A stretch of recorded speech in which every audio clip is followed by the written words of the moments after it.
Hello everybody. Hot tooth is a big challenge in endodontics.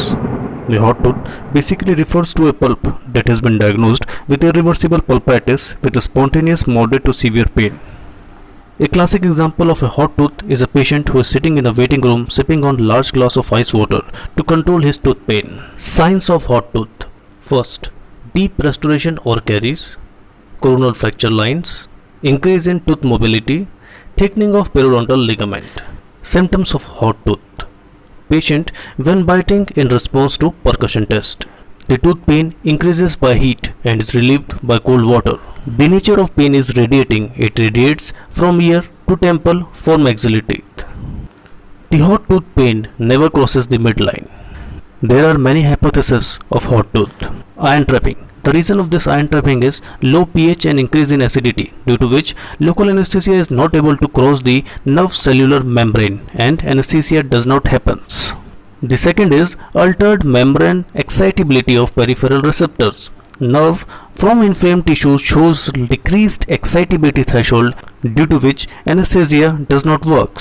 The third theory is the central core theory. As per this theory, the nerve fibers which are present in the center of the nerve trunk supplies the anterior teeth and which are present on the outer layer supplies the molar teeth. So, if the anesthesia solution does not diffuses into the center of the nerve trunk, because of which anterior tooth does not get adequate anesthesia, this may be a reason of hot teeth in the anterior teeth.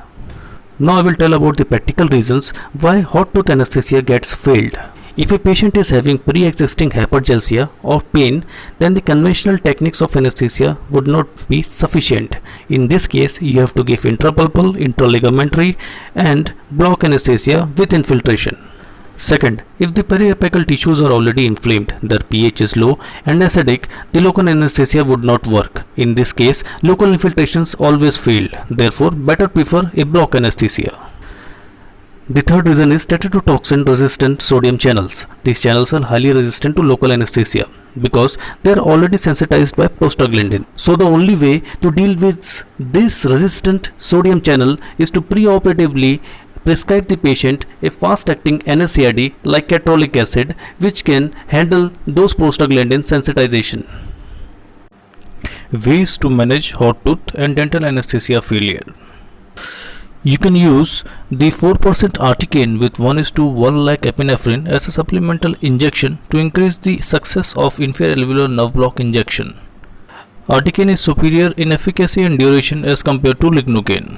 The second option is use of interpulpal anesthesia. The key factor is giving interpulpal injection under strong back pressure. Simply placing local anesthetic solution in pulp chamber will not achieve adequate pulpal anesthesia.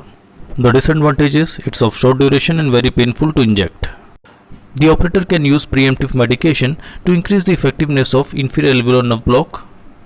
You can use acetaminophen, also known as paracetamol or ibuprofen or even catrolic acid before you start the procedure to ease down the patient and lower the pain threshold. You can also use sedatives like Alprax, known as alprazolam 0.25 mg 30 minutes before the procedure.